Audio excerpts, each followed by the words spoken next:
Hi, beautiful people. Welcome to my YouTube channel. This is Captain Richie 254 in your number one aviation channel. In today's episode, we are going to talk about the aircraft registration.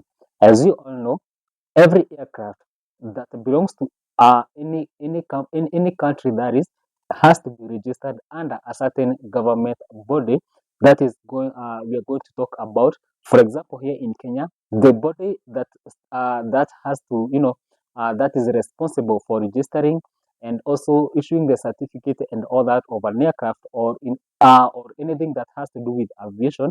It is the government body that is called Kenya Civil Aviation or KCAA.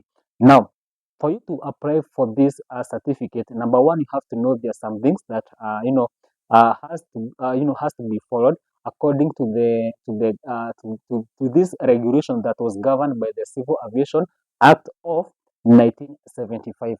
For any aircraft to be registered, maybe here in Kenya, you must register under Kenya Civil Aviation Authority. Now, there are some few steps that has to be followed, but what is it that qualify you to register an aircraft? Number one, the eligibility that you're going to look is about the aircraft must be owned by number one, by a Kenyan citizen, or it is going to be owned by a foreign resident, or the aircraft is going to be owned by the Kenya Corporation. That is when you are opening up a company, or the aircraft must be from the Kenyan government entity.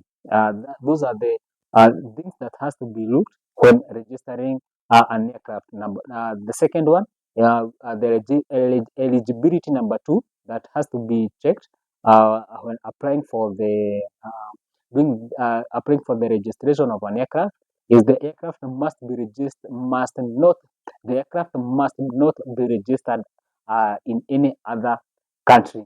But what if you buy an aircraft maybe from a neighboring country or from another country? We are going to talk about that later on. But before that, allow us to look about the application process. Now, what is it that is being needed in the application of registering an aircraft? Now, in this whole process, now you must have a complete application form that is going to be provided by the Kenya Civil Aviation Authority. You can find that form in their website. So if you have an aircraft that you need to register, you just go and follow the form and fill up the form that is going to be provided in that website. Number two, you must include the aircraft description, that's including the manufacturer. Yeah, everything that needed to be known about this aircraft. How many passengers does this aircraft carry? How many tons of this aircraft does it have, or will it be carrying? And also, we are going to talk. We also have to, few include things like including the manufacturer. If the aircraft is a Boeing, you must have those form of from Boeing, the manufacturing form and the process, the procedures and all that. If it's an Airbus, you have to provide from the Airbus. If it's a Cessna and all that type of manufacturers of an aircraft, you're going to have those descriptions.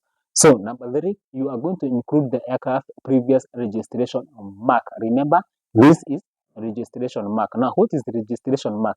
If you go uh, uh, to an airport and happens to board an aircraft, or maybe visit the airport and all that, or maybe in the air you see an aircraft at the wing, and below the wing, that is, you might find something that is written, maybe for a registered Kenyan registered aircraft, that is written 5Y dash and other numbers.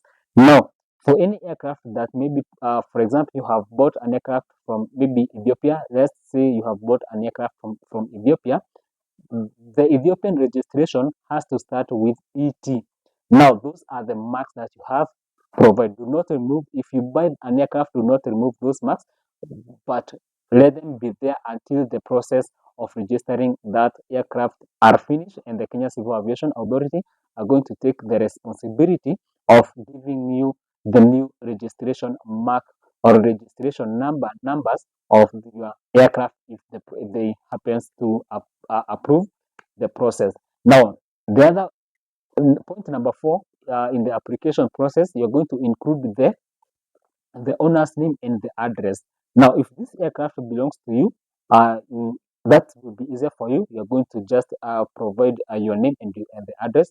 If this aircraft is going to be owned by by the company or the corporate, you have to include the names of the signatories, and the board of directors are going to be included in the process of applying for the registration of that particular aircraft, so that the Kenya Civil Aviation may be open and know who are the owners and what needs to be known about this particular aircraft. Next point is that you're going to indicate or include the aircraft intended location. As you all know, the aircraft does not, even if the aircraft is flying, the aircraft does not, sleep, or it's not parked in the air. It must have the, like we call it, the base of that aircraft. Yeah. For example, here in Kenya, majority of private owners and some small companies, they have their base at the Wilson Airport. So that is the base location of that aircraft. So you have to provide that. If it's JKI, you are going to provide that. If it's Wilson, you're going to provide and say the base of this aircraft or the location of this aircraft is going to be at Wilson. If it's going to be in Nanyuki, you're going to include Nanyuki. If it's going to be Wajir, you're going to include all those locations and the place of airports that are given, and also you're going to be given by the, now at this point, the Kenya Airport Authority are the ones that are going to give you the hangar. So the location of the hangar, of your hangar of this aircraft, is the actual location of your aircraft. Now, after doing all that, remember, you might fill all those details with your computer, with your tablet and all that.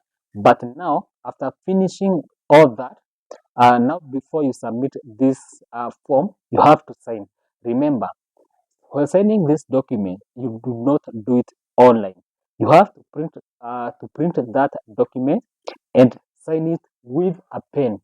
Yeah, you just sign it with a pen, just like that. You do your signatures, uh, not only one, but the signatories that are going to be, if it's going to be a corporate company, you are going to provide all those signatures. And after doing that, you pay the required amount of money, so that the process of registering your aircraft by the Kenya Civil Aviation Authority can actually start at that point. Now, after doing all that work, you have done everything that is needed in that application form, and you have paid your fee. Now it has come the time for doing the certification. Now, if the Kenya Civil Aviation Authority happens to, to say this aircraft is airworthy, and it's going to be, we are going to give you a go ahead and operate this aircraft here in Kenya, and you have seen, you have already booked, and you have already booked the hangar of this aircraft. Now the Kenya Civil Aviation Authority will give you that certificate. Yeah, there is that certificate that they are going to give you. And also remember, they are going to tell you, if we give you this certificate, every place that you go, you should never, and you will never, or maybe, let me say, you are not supposed to leave that certificate anywhere. That certificate is supposed to remain in the aircraft, because in the situation, or in the case that you're going to fly outside the country, number one, the government body of the Civil Aviation Authority of that country, the body that is under the civil aviation, the ICAO, which is International Civil Aviation Authority, if they ask for the registration and the certification of that particular aircraft and airworthiness of that aircraft, you are going to provide. But if you do not carry that document or those documents, they are not going to provide you, or they are not going to release you. They are going to hold you, because they might say this aircraft came here without the rightful documents that are supposed to be needed. That is, so if you are given that certificate, you are not supposed to leave it behind, or you are not supposed to leave it anywhere. Also, remember, in the process of application and certification, Remember, the aircraft may be registered in the name of the parties to be to a charter or a hire purchase agreement. Maybe you did not buy that aircraft in full amount. You have bought it like you're going to be paying it yearly or monthly. There is that agreement that you are supposed to be given, and you're going to present it in the time of application before the certification, so that you can be given go ahead of doing the business with the aircraft. And now you're going to be paying that aircraft later on, or monthly or yearly, according to the agreement that you have had between you and your other partner who has sold the aircraft to you. So thank you very much, guys, for watching till this far. Thank you very much. God bless you. Till next time. Bye bye.